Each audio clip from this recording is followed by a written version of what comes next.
Just imagine going from absolutely zero to $200,000 in revenue in only 10 days. Well, that's me. That's what me and my brother pulled off. And now I'm going to show you exactly how we did it. In case you people are not going to believe me, here's the proof exactly. Have a look. You can see here 16th of February we had absolutely zero in revenue, and also even here on my ads manager 16th of February absolutely no revenue. And then we go to the 17th and you can see that the revenue, boom, it jumped up to 5.3k Swedish crowns. And so you guys know it, I'm selling only in the Swedish market, all right? And you can see here, boom, oh bam, we grew. So if you're going to take a look at how it went then in like from the 17th till the 27th, because that's what I'm about to show you guys and how I did it and exactly how I did it. Because in this video guys, I'm going to show you guys exactly like what kind of store we have, what kind of products we sell, and you name it, and a look as well on the ads manager. Like I see all the time these people online, they talk about product research and that kind of stuff, and I wasn't really so much showing my results because I didn't really feel like I had to prove anything. Because if you go into my Discord, they go into the channel Legend Wins, you can see all the results that I've did, which is over $14 million in revenue in the last 4 years. But people thought I was making money with coaching, that I was not making any money with e-com anymore. Like, you know what, I'll make a video and show you guys again about what I really am and what I really make my money with, and how I'm also able to live in this 1.5 million apartment here in Dubai, and also only with the age of 27. So you can see in here from the 17th of February until the 27th, we made over 2 million in Swedish crowns. And if you're going to look at it, how much it is in dollars, it is approximately $169,000. So yeah, approximately like 200k, right? But if you go into our ads manager as well from the 17th till the 27th, let me look in here. Yep, we spent only $34,000, and with on the front end you see we have a 5.2 ROAS. If you're going to calculate the real ROAS which you had in this period of time, so if you're going to look at just a raw estimation, 169,123 divided by 34,123, we actually had the almost 5.7, 5.8 ROAS instead of a 5.2, because obviously we are running email marketing campaigns. We as well have some email marketing flows, upsells, and not everything's getting noted down in Shopify. So if you guys want to know how we exactly did it, well, first of all, if I'm going to talk about, we use Shopify, obviously. Second of all, in terms of product research, what we do is we look and find winning products from the US market, and then we sell them with native stores in the EU markets. If you're wondering exactly how we make these stores, because we are running general stores, this is not a brand, guys. Like, I'm just finding products from China that are profitable already in the big markets, and I'm just putting them in and selling them in EU markets, right? That's what we do, and that's what we've been doing now for the last 4 or 5 years, and it's been working out outstanding, as you can see. And also, to be honest, guys, we had a very good ROAS on the store. Like, having a 5.8 ROAS on this kind of revenue is very, very, very good. So first of all, Shopify, general store, Facebook ads only, and we literally have only one campaign per product, and we don't do any crazy lookalike audiences or scaling methods. No, we just have one campaign with 4 ad sets in it, and literally we just bump up the budget every 24 or 48 hours, and we scale like that. And now let me show you step by step on how we managed to do this. So if you're going to go to the 17th, and I will go as well the 17th here in the ads manager, you can see that in here we spent $100, and it says 0.6 ROAS because that is not really true, because you can see we had 5.3k Swedish crowns at that same day on the store. And by the way, this is not our only store. We also have more stores, but I'm not showing everything to you guys right now. Maybe I'll do that later. If you want me to show all the other stores as well, how we did it, because we did some nice numbers there as well, I mean, just comment under here, the real legend or something. I don't know. Just say the real legend, and I'll show you even more stuff, you know? Right. So you can see we spent $1 and we made 5.3k Swedish crowns on a 4.29 conversion rate. Okay. And these are the real proper numbers you can see in those markets. So you can see that in this day, we always have, by the way, as you guys can see, a page like campaign running, and we spend every day $1.60 on a page like campaign. And why do we do this? We want to keep our ad account very healthy. And with this, we keep our page always like spending money on the page, even though if you don't have any products online. I mean, obviously we have a lot of campaigns online right now, but we always have the page like campaign running here, right? All the glasses are really annoying, to be honest. Anyway, so you can see we have that. And the way we test our products, and don't look at the budget here, by the way, guys, because this is our current campaigns running at the moment, but we always start with a $50 budget in here. And if you go to the ad sets, you can see we always have 4 ad sets. It's no interest targeting, online shopping, engage shoppers, and stack. What do I mean by stack? A stack means that we always have 6 to 7 interests related to the product in one ad set. And the reason we have all of those, I know a lot of people, they only have no interest targeting more days, is that for some reason still, especially in these markets, you want to as well like target, you always want to have some other interest that you want to target in the beginning.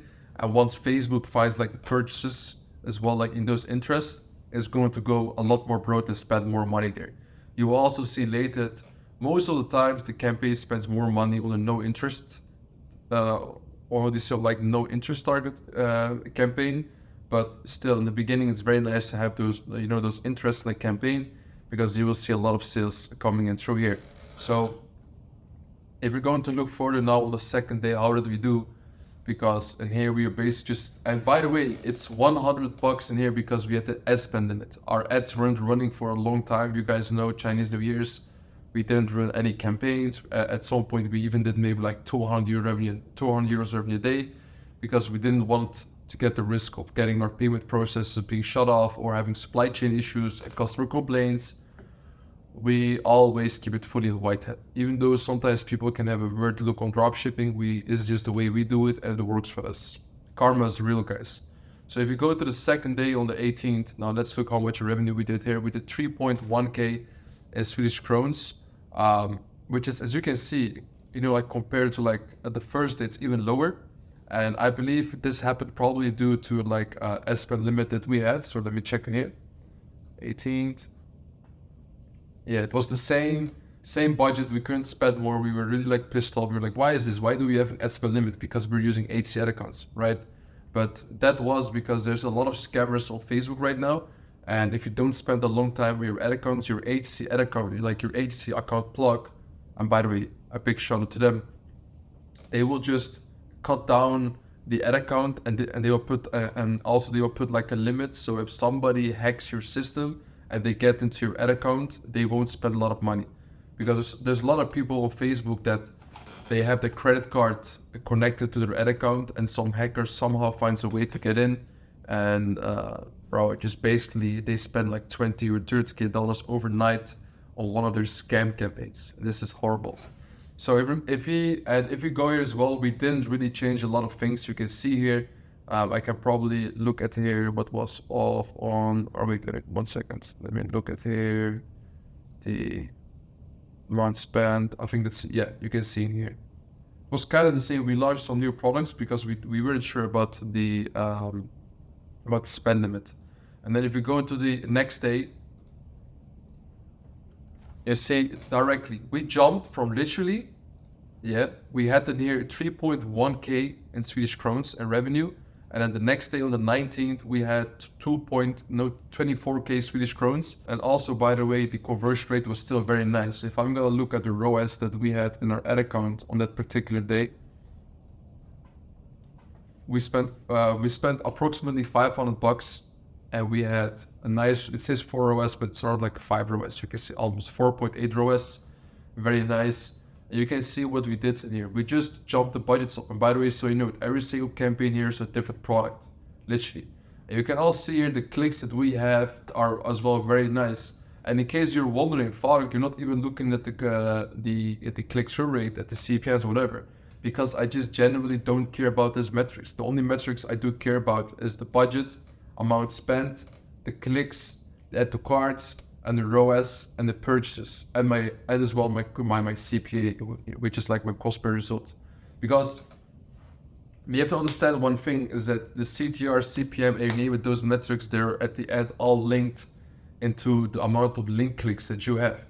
So why on earth would I have all those metrics? I don't really care about those. I just want to see how many clicks I get from a campaign, to my landing page.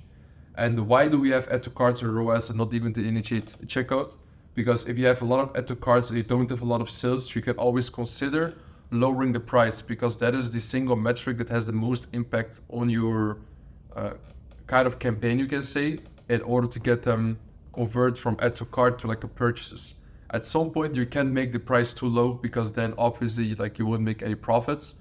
So for this reason, we also have the add to carts, but it was quite solid. So we had, for example, you can see $229 in spent, because we just doubled the budget from 50 to 100 to like, I don't know, even like 300 at me, but I didn't spend anything because we had again here like an ad spend limit. I think if we didn't have the ad spend limit, we would have even scaled to like $400K in 10 days, which didn't happen obviously. So that is still very nice. You can see the clicks of all like X3 or X4. What I mean by that is that when you spend, let's say $100 and you get at least 300 or 400 clicks on a campaign, that usually means you have a good creative, you can say, you know, a very good creative. And in case you're wondering as well, like how we find our winners, I would really recommend you to watch the 2 product research videos I have. One is about Dropshipping.io, and the second one in here is about Aftertip. Those are the 2 main tools that we're using, and that's really nice. Also, by the way, if you're wondering how we find the products and then we launch the creatives, I mean, I also go over that as well, like in very detail, because to be honest, we just look at what the competitor is running and we literally just copy paste and make it better. That's what we do, and we run it in EU markets, you know, because they are just using, and by the way, this is like mostly like 90% of the campaigns are all like image ads. So that basically means they are taking an image from AliExpress and they are putting it on Facebook ads. It's not even theirs, you know? So this is not any copyright or anything. It's just looking that they've already put in the work, the people in US or whatever they're from, but they sell in the big 5, in the big 5 markets US, they found the winner. So why don't I just take it and set it in EU? Because they were not smart enough to do it. Well, I am, right? So yeah, this was the 3rd day, you can say. And then on the 20th of February, we jumped to 4K a day in revenue directly. Let's see with how much spent it was, because by the way, right now it's like 3rd of March, so I kind of forgot. We had a very nice ROAS in there. You can see we spent $740 and we had like $4K in revenue in that particular day. You can see also the spend. We found some new products, so they were all running with a $50 budget and a CBO. As I said, don't look at daily budgets in here. Why? Because those are the budgets we are running right now still for the same products. And that's why I can't show the products as well, guys, because people are going to copy paste me. I'm really still running these campaigns. I'm really still making money with it. You can see it, all the campaigns, they're still active. You know, this is real shit, guys. This is really, really real shit. Simply, we just double the budgets. Every 24, 48 hours, we just double the budgets. If we see that the campaign is running for 24 or 36 hours on like at least a 30% profit margin, I'm like, yo, this is fucking insane. Just double the budget. And then we just let it run for another 48 hours. So if it's still good, we double the budget again.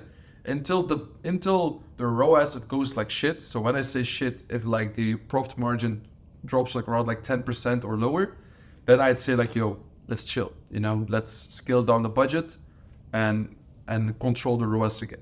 Because I don't want to run any campaign unless it's hitting at least a 15 to 20% profit margin. Of course, in this case, we were hitting around like a 40% profit margin every day. So we just kept on doubling the budgets, right? So that's really what we did. We still have like only one campaign per product, CBO $50, and some of them we scale higher, especially like, you know, like you can see this one we doubled and this one we doubled even twice. So let's go to the next day in here then. And guys, by the way, I'm not launching any new creatives at this point. Like people I know, they're working so hard to getting new creatives, sourcing them, you name it. No, we don't do that shit. We keep it that simple. Now this day was crazy. You can see on the 21st of February, we hit almost 10K revenue with a 4.67% conversion rate. And look at this, we spent only $1.2K. I think we hit like a 60% profit margin this day, something like that, with a 7 ROAS. The ROAS, like, this is nuts, I'm telling you. I think the ROAS was even like 8 or something, even higher, you know? So You can see, for example, we spend way more. We doubled the budget again for the next day, and on this campaign as well, we doubled the budget as well. Why? Because we literally had a cost per result on the day before. If I'm gonna look, for example, yeah, of 8.8, and the ROAS was 5.2, and the break-even ROAS was 1.3. So that's when I'm going to just double the budgets. If you're hitting a 1.2 ROAS, or I mean, if your break-even ROAS is like 1.5, 1.6, and you're hitting 5 ROAS, 5.2 ROAS, bro, just double the budgets. It's not high math. You know, the hardest work relies always on product research. Finding the winner with the right creative, running it up on Facebook ads in new markets. So, yeah, this day was crazy. Was really crazy. Like, really, you can see it, and it was and look, all the campaigns were like, we tested some new campaigns again. You can see some new campaigns, and look at the clicks and stuff, bro. And at this point, we just are mastering more and more product research, and we're finding those nice juicy winners. And to be honest, it's well the same methods in the way that I'm showing it in my face, like on my YouTube videos. So really insane. So we're gonna go to 22nd. Yeah, we spent 2K and spent. Yeah, and we had 170K Swedish crowns, which are like 70K in dollars. And this day we had even higher ROAS. And we've been absolutely fucking crushing it today. Like, where are you gonna see this? And look at this, we did the same. Just doubling the budgets. Look at this one. We spent $848 this day, and we had 105 purchases and a ROAS of 5.68. This is nuts. I'm telling you, this is really good. And also with a very nice conversion rate. So this is really crazy. So this is literally the way that we do, and we're running it up. You know, there's no secrets behind it. Like, there's even no point of me showing you the product and what I'm really selling, because that's not going to change your life. Because really the way we do product research is the way that is like we do it, and we find winners. The only difference is that we just test a bunch of products and we don't stop until we find something interesting. Okay. Yeah, that is literally the way that it goes. And if you go to the 23rd day, you can see as well, look what we did. $3.58 is spent, and this is crazy. Look at this. So we had 286K in Swedish crowns. And I think even this 27th or 25th day was our highest revenue. Yeah. On the 25th, this was like the craziest day. You know, you can see in here what we did is we spent $8.6K, and we did a revenue 488K. That was a Swedish crowns, which is approximately like $47K in one day on the store. And this is insane. This is really insane. Look at this. 3.8K spent, 6.3 ROAS. And look at all the stats, guys. This is really insane. Have a look. This is the stats of a winning product. You have $837 in spend, and you have a ROAS of 3.6. This is the way we do it. Which guru out there is going to really show this kind of stuff in real time with all the data and everything in it? I refreshed already many times. So this is the way we literally do it, and this is the way also we learn in our program. Okay? Yeah, literally. This is the way we do it. And I know this might sound a little bit weird to most people about that this is really possible, because you can literally see it. Like, we did, like, this day we did $47K in revenue. And really, believe me, for me, like back in the days where if you would tell me I could do $47K in revenue in one day, I would never believe it. You know, it's absolutely crazy to me. You can see my videos also on IG. Man, I was working at Burger King and shit, you know? So yeah, it's absolutely nuts that it is possible out there here with just a laptop, running up a Shopify store, a general store, selling fashion. It's insane, with simple image ads that you can even find on AliExpress. And that is, even if it sounds crazy to you, it's still the truth. I don't care if you don't believe it, but this is just the way that it goes. You know, and I'm just here to show you that it's really possible out here. But you can see it here. And there's not really a lot of gurus, you can say, or people that have a coaching program like I do, where we I mean, we help people achieve as well the same kind of shit. Also, like in a program, is that they really actively do it themselves as well. And we actually do it. Like me and my brother, and also like our coach Omet, we are still running up the numbers, you know? Yeah, we still do. I think this last month we did around, like, I'd say, and we only run ads from the 17th. So we only ran ads for like 13 days. We did like, I think 400K revenue or 500K at least, something like that. And I think in March, I'll do something around 1.5 million or 1 million. That's the projection, because we opened some new stores as well. And yeah, man, absolutely blessed. It's really crazy. If you're again wondering like how we find the products at first, how we make our store, and you name it, just watch here the free course. In this free course, I literally show everything. Maybe some people didn't believe it, but you can see in the free course literally how I do everything, what kind of stores we're running, how we're doing product research as well. Just watch this video up there. It already has like 15K views, which is quite nice. You understand more of what we do. And I want to say as well that for March, we're going to open some more spots for our mentorship, because we have a mentorship now, and we have a bunch of students that also joined our program. And we have like every week, we have like 5 group calls, and where we just show everybody how we do ecom, and they have a bunch of questions, we answer them. Every week we even do as well product research live training, right? Just open a spy tool or the Facebook ads library, and I just show how I find winning products, because that is so important. Yeah, I just enjoy doing that as well on the side, besides running my store. Like obviously running my store is my main focus, and doing that kind of stuff is also just nice to me. I like to do it, you know, show people how to really make money with ecom, instead of the gurus who come with the like fucking 2019 strategies. I prefer to show the real deal. So yeah, guys, that was pretty much it. If you're interested as well, you can see in the description, you can also apply for a free consultation call. We don't pick everybody, so go to the description and just apply as soon as possible for the free consultation of 15 minutes. So we just give some free value, why not? So run up your Shopify store, open it, get into EU markets and make money. Yeah, that's it, guys. Peace out.